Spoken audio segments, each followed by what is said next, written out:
ಆತ್ಮೀಯ ವಿದ್ಯಾರ್ಥಿಗಳೇ, ಇವತ್ತಿನ ತರಗತಿಯಲ್ಲಿ ನಾವು 28/1/2026 ಪ್ರಚಲಿತ ಘಟನೆಗಳ ಬಗ್ಗೆ ಅಧ್ಯಯನವನ್ನ ಮಾಡೋಣ. ಮೊದಲನೇ ಪ್ರಶ್ನೆ, ಭಾರತದ ಯಾವ ಪ್ರದೇಶದಲ್ಲಿ ಇತ್ತೀಚೆಗೆ ಗೆಜಿಯೋನೋಪಿಸ್ ವಾಲ್ಮೀಕಿ ಎಂಬ ಅಪರೂಪದ ಭೂಗತ ಉಭಯಚರ ಪ್ರಭೇದವನ್ನ ಕಂಡುಹಿಡಿಯಲಾಯಿತು? ಇದಕ್ಕೆ ಸರಿಯಾದ ಉತ್ತರ, ಈ ಒಂದು ಪ್ರಭೇದವನ್ನ ಪಶ್ಚಿಮ ಘಟ್ಟದಲ್ಲಿ ಪತ್ತೆಯನ್ನ ಮಾಡಲಾಯಿತು. ಪ್ರಶ್ನೆ ಸಂಖ್ಯೆ 2, ಆಳವಾದ ಕಲಿಕೆಯ ಸಾಧನವಾದ ಡಿಸೋಬಿಡ್ ಅನ್ನ ಯಾವ ಸಂಸ್ಥೆ ಅಭಿವೃದ್ಧಿಯನ್ನ ಪಡಿಸಿದೆ? ಈ ಒಂದು ಸಾಧನವನ್ನ ಟಾಟಾ ಮೂಲಭೂತ ಸಂಶೋಧನಾ ಸಂಸ್ಥೆ ಬೆಂಗಳೂರಿನಿಂದ ಅಭಿವೃದ್ಧಿ ಪಡಿಸಲಾಗಿದೆ. ನೆಕ್ಸ್ಟ್ ಒನ್, ಬ್ರ್ಯಾಂಡ್ ಮುಳ್ಳುಹಂದಿ ಎಂಬ ಹೊಸ ಮುಳ್ಳುಹಂದಿ ಪ್ರಭೇದವನ್ನ ಇತ್ತೀಚೆಗೆ ಯಾವ ರಾಜ್ಯ ಮತ್ತು ಯುಟಿಯಲ್ಲಿ ಕಂಡುಹಿಡಿಯಲಾಗಿದೆ? ಈ ಒಂದು ಮುಳ್ಳುಹಂದಿಯನ್ನ ಜಮ್ಮು ಮತ್ತು ಕಾಶ್ಮೀರದಲ್ಲಿ ಕಂಡುಕೊಳ್ಳಲಾಗಿದೆ. ಪ್ರಶ್ನೆ ಸಂಖ್ಯೆ 4, the rise of the it man ಎಂಬ ಪುಸ್ತಕವನ್ನ ಬರೆದವರು ಯಾರು? ಈ ಪುಸ್ತಕವನ್ನ ಆರ್ ಕೌಶಿಕ್ ಅವರು ಏನ್ ಮಾಡ್ತಾರ, ಬರೆಯುವಂತ ಕೆಲಸವನ್ನ ಮಾಡ್ತಾರ. ಈ ಪುಸ್ತಕವು ರೋಹಿತ್ ಶರ್ಮಾರವರ ಕುರಿತಾದಂತ ಪುಸ್ತಕ ಆಗಿದೆ. ಇತ್ತೀಚೆಗೆ ಈ ಪುಸ್ತಕವನ್ನ ರಾಹುಲ್ ದ್ರಾವಿಡ್ ಏನ್ ಮಾಡ್ತಾರ, ಬಿಡುಗಡೆ ಮಾಡುವಂತ ಕೆಲಸವನ್ನ ಮಾಡ್ತಾರೆ. ಪ್ರಶ್ನೆ ಸಂಖ್ಯೆ 6, 15 ವರ್ಷದೊಳಗಿನ ಮಕ್ಕಳಿಗೆ ಸಾಮಾಜಿಕ ಜಾಲತಾಣ ಬಳಕೆಯನ್ನ ನಿಷೇಧ ಮಾಡಿದ ಮೊದಲ ದೇಶ ಯಾವುದು?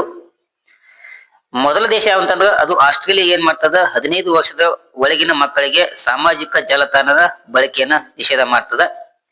ಅದಾದ ನಂತರ ಫ್ರಾನ್ಸ್ ದೇಶ ನಿಷೇಧ ಮಾಡಿದ 2ನೆಯ ದೇಶ ಆಗಿದೆ. ಮೊದಲನೇ ದೇಶ ಆಸ್ಟ್ರೇಲಿಯಾ, ಸೆಕೆಂಡ್ ಒನ್ ಫ್ರಾನ್ಸ್ ದೇಶ. ಅದರಂತೆ ಆಂಧ್ರ ಪ್ರದೇಶದಲ್ಲಿ 15 ವರ್ಷದೊಳಗಿನ ಮಕ್ಕಳಿಗೆ ಸಾಮಾಜಿಕ ಜಾಲತಾಣವನ್ನ ನಿಷೇಧಿಸುವ ಕುರಿತು ಚಿಂತನೆ ಮಾಡಲಾಗ್ತಾ ಇದೆ.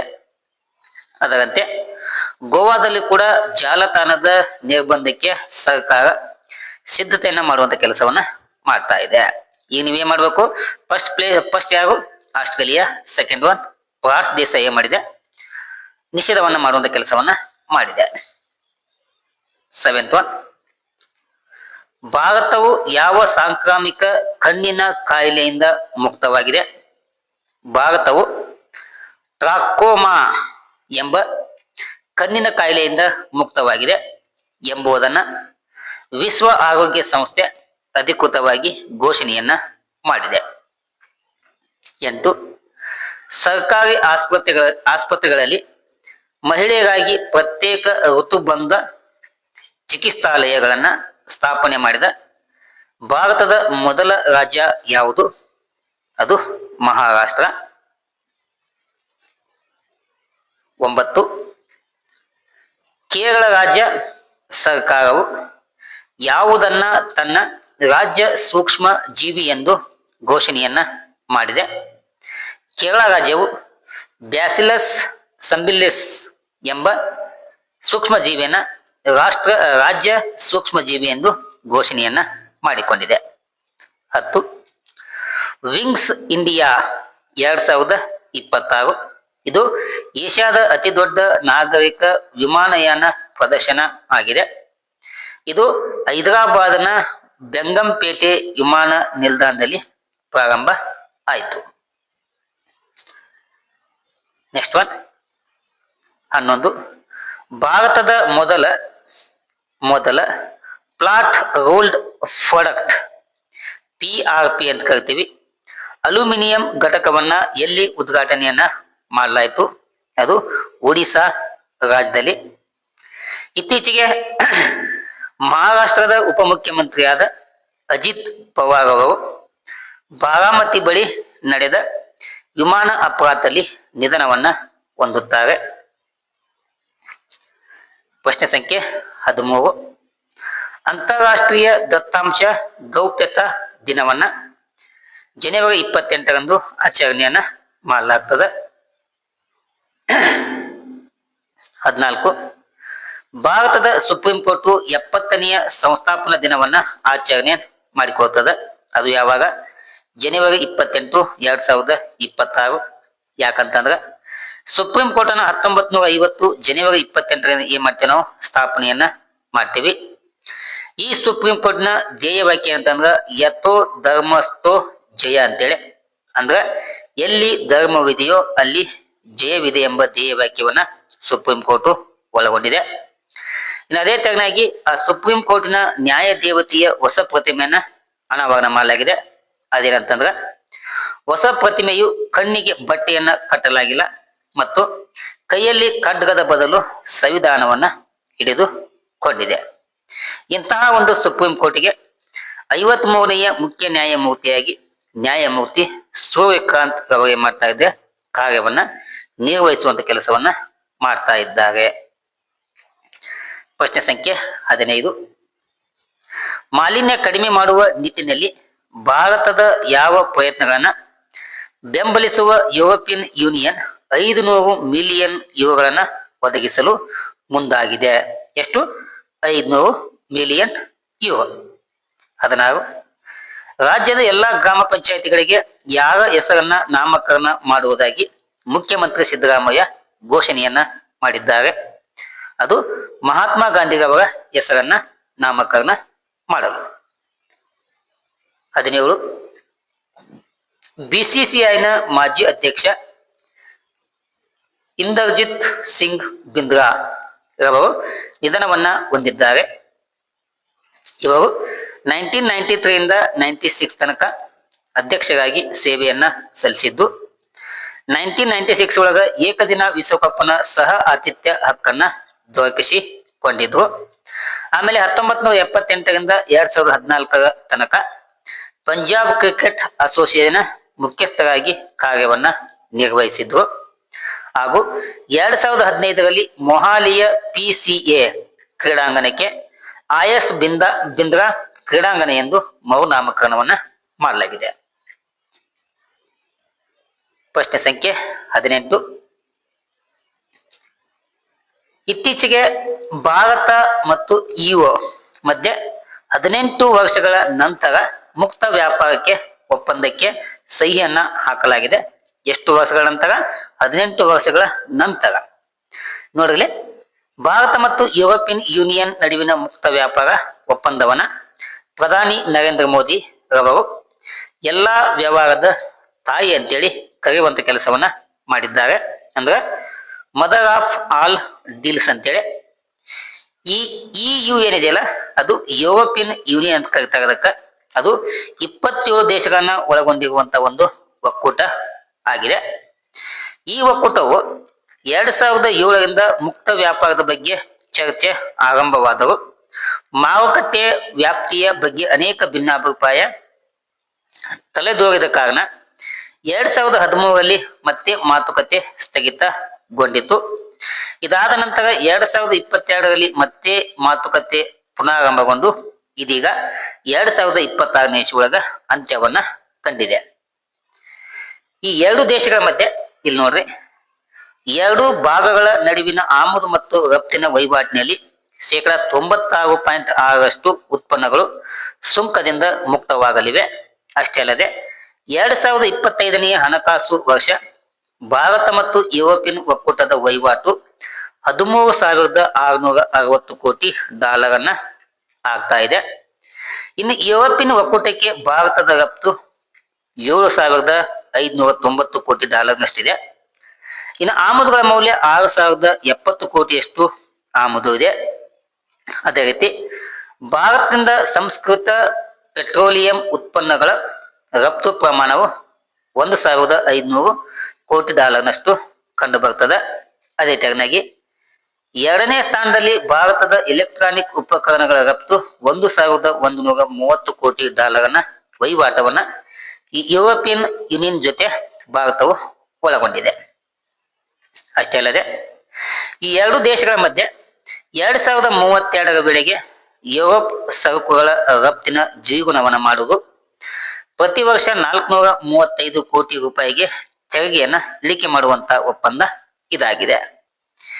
ಈ ಒಪ್ಪಂದದಿಂದ ಜವಳಿ ಕ್ಷೇತ್ರವೊಂದರಲ್ಲಿ ಹೊಸದಾಗಿ 60ರಿಂದ 70 ಲಕ್ಷ ಉದ್ಯೋಗ ಸೃಷ್ಟಿಯಾಗುವಂತ ನಂಬಿಕೆ ಇದೆ.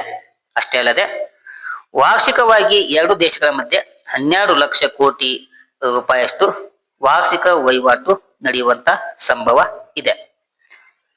ಇದಾದ್ಮೇಲೆ ಇಲ್ಲಿ ನೋಡಿ ವಿದ್ಯಾರ್ಥಿಗಳೇ, ಈ ಎರಡು ದೇಶಗಳಿಗೆ ಒಪ್ಪಂದ ಏನ್ ಮಾಡ್ಕೊಂಡಲ್ಲ, ಒಪ್ಪಂದವನ್ನ ಮಾಡ್ಕೊಂಡ್ಮೇಲೆ ಕಾರು ಮತ್ತು ವಾಹನಗಳ ಮಧ್ಯೆ ಇತ್ತೀಚೆಗೆ ಪ್ರಸ್ತುತ ಇರುವಂತಹ ಸುಂಕ 110 ಆಗಿದೆ. ಈ ಒಪ್ಪಂದ ಆದ್ಮೇಲೆ ಅದು 10% ಕಡಿಮೆ ಆಗುವಂತ ಸಂಭವ ಇದೆ. ಯಂತ್ರೋಪಕರಣ ಮತ್ತು ವಿದ್ಯುತ್ ಉಪಕರಣಗಳ ಮೇಲೆ ಪ್ರಸ್ತುತ 44 ಇತ್ತು, ಇನ್ನು ಮುಂದೆ ಶೂನ್ಯವನ್ನ ತಲುಪ್ತದೆ. ಆಮೇಲೆ ವಿಮಾನ ಮತ್ತು ಬಾಹ್ಯಾಕಾಶ ನಂಬಿಕೆಯ ಮೇಲೆ 11% ಸುಂಕ ಇತ್ತು, ಈಗ ಶೂನ್ಯ ಆಗ್ತದೆ. ಕನ್ನಡ ವೈದ್ಯಕೀಯ ಮತ್ತು ಶಸ್ತ್ರಚಿಕಿತ್ಸಾ ಉಪಕರಣಗಳ ಮೇಲೆ 27.5 ಈಗ 90 ಉತ್ಪನ್ನಗಳಿಗೆ ಶೂನ್ಯವನ್ನ ಆಗ್ತದ. ಇನ್ನು ಪ್ಲಾಸ್ಟಿಕ್ ಮೇಲೆ 16.5 ಈಗ ಬಹುತೇಕವಾಗಿ ಅದು ಕೂಡ ಶೂನ್ಯ ಆಗ್ತದ. ಇನ್ನು ಮುತ್ತುಗಳು, ಅಮೂಲ್ಯವಾದಂತಹ ಕಲ್ಲುಗಳು ಮತ್ತು ಲೋಹಗಳ ಮೇಲೆ 22.5 ಈಗ 20 ಉತ್ಪನ್ನಗಳಿಗೆ ಶೂನ್ಯ ಆಗ್ತದ. ಉಳಿದ ಉತ್ಪನ್ನಗಳಿಗೆ 36% ಸುಂಕವನ್ನ ಕಡಿತ ಮಾಡಲಾಗ್ತದೆ. ರಾಸಾಯನಿಕಗಳ ಮೇಲೆ 22% ಈಗ ಶೂನ್ಯ ಆಗ್ತದೆ. ಕಬ್ಬಿಣ ಮತ್ತು ಉಕ್ಕಿನ ಮೇಲೆ 22 ಈಗ ಅದು ಕೂಡ ಶೂನ್ಯ ಆಗುತ್ತದೆ. ಇನ್ನು ಔಷಧಿ ವಸ್ತುಗಳ ಮೇಲೆ 11% ಅದು ಕೂಡ ಶೂನ್ಯವನ್ನ ಆಗ್ತದೆ.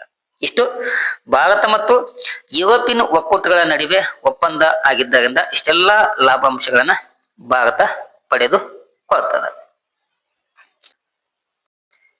ಇದಾದ್ಮೇಲೆ ಇಲ್ಲಿ ನೋಡಿ, ಕೃಷಿ ಉತ್ಪನ್ನಗಳ ಮೇಲೆ ಸುಂಕ ಕೂಡ ಇಳಿಕೆ ಆಗ್ತದೆ. ಅಲಿವು ಎಣ್ಣೆ ಮತ್ತು ಸಸ್ಯಜನ್ಯ ತೈಲ 45% ಸುಂಕ ಇತ್ತು, ಈಗ ಅದು ಶೂನ್ಯ ಆಗ್ತದೆ. ಕಿವಿಸ್ ಮತ್ತು ಪೇರಳೆ ಮೇಲೆ 33% ಈಗ ಅದು ಕೂಡ 10% ಕಡಿಮೆ ಆಗ್ತದೆ. ಹಣ್ಣಿನ ರಸಗಳು ಮತ್ತು ಆಲ್ಕೋಹಾಲ್ ರಹಿತ ಬಿಯರ್ಗಳಿದೆಯಲ್ಲ, ಅದು 55 ಇತ್ತು, ಈಗ ಅದು ಶೂನ್ಯ ಆಗ್ತದೆ. ಸಂಸ್ಕರಿಸಿದ ಆಹಾರ, ಬ್ರೆಡ್ ಆಗ್ಬೋದು, ಪೇಸ್ಟ್ರಿ ಆಗ್ಬೋದು, ಬಿಸ್ಕೆಟ್, ಪಾಸ್ಟಾ, ಚಾಕ್ಲೇಟು, ಸಾಕು ಪಾನಿಗಳ ಫುಡ್ ಆಗ್ಬೋದು, ಇದು ಸುಂಕ 50 ಇತ್ತು, ಈಗ ಅದು ಕೂಡ ಶೂನ್ಯ ಆಗ್ತದೆ. ಕುರಿ ಮಾಂಸ ಆಗ್ಬೋದು, ಅದು 33% ಇತ್ತು, ಈಗ ಶೂನ್ಯವಾಗುತ್ತದೆ. ಇನ್ನು ಸಾಸೇಜ್ಗಳು ಮತ್ತು ಇತರೆ ಮಾಂಸದ ವಸ್ತುಗಳು 110% ಸುಂಕ ಇತ್ತು, ಈಗ ಅದು ಕೂಡ 50ಕ್ಕೆ ಕಡಿಮೆ ಆಗ್ತದೆ. ಇಷ್ಟೆಲ್ಲ ಲಾಭಗಳು ಈ ಒಪ್ಪಂದದಿಂದ ಸಾಧ್ಯ ಆಗ್ತಾವ. ಅದಾದ್ಮೇಲೆ ಇಲ್ಲಿ ನೋಡ್ರಿ, 1971 ರಾಷ್ಟ್ರೀಯ ಗೌರವಕ್ಕೆ ಹವಾಮಾನ ತಡೆ ಕಾಯ್ದೆ ಪ್ರಸ್ತುತ ರಾಷ್ಟ್ರೀಯ ಗೀತೆಗೆ ಮಾತ್ರ ಅನ್ವಯ ಆಗ್ತದ. ಅದು ಯಾವಂತಂದ್ರ ಸಂವಿಧಾನದ 51ನೇ 1A ವಿಧಿ ಅನ್ವಯ ರಾಷ್ಟ್ರಗೀತೆಗೆ ನಾಗರಿಕರಲ್ಲೂ ಗೌರವವನ್ನ ಕೊಡಬೇಕಾಗಿದೆ.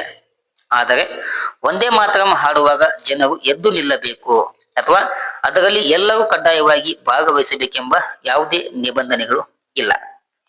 ಇದ್ಯಾಕ ಹಿನ್ನೆಲೆಗೆ ಬಂತಂತಂದ್ರ ಈ ಒಂದೇ ಮಾತರಂ ರಚನೆಯಾಗಿ 150 ವರ್ಷವನ್ನ ಪಡೆದುಕೊಳ್ತಲ್ಲ, ಅದಕ್ಕಾಗಿ ಈ ಒಂದೇ ಮಾತರಂ ಗೀತೆಗೆ ಕೂಡ ರಾಷ್ಟ್ರೀಯ ಗೌರವವನ್ನ ಕೊಡ್ಬೇಕಂತೇಳಿ ಇತ್ತೀಚೆಗೆ ಸದನದಲ್ಲಿ ಚರ್ಚೆಯನ್ನ ಮಾಡಲಾಗಿದೆ.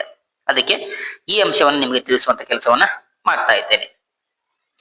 ಅದಾದ್ಮೇಲೆ ತೈಲ ಮತ್ತು ಅನಿಲದಲ್ಲಿ $100 ಶತಕೋಟಿ ಹೂಡಿಕೆ ಮಾಡಲು ಪ್ರಯತ್ನಗಳು ನಡೆಯುತ್ತಿವೆ.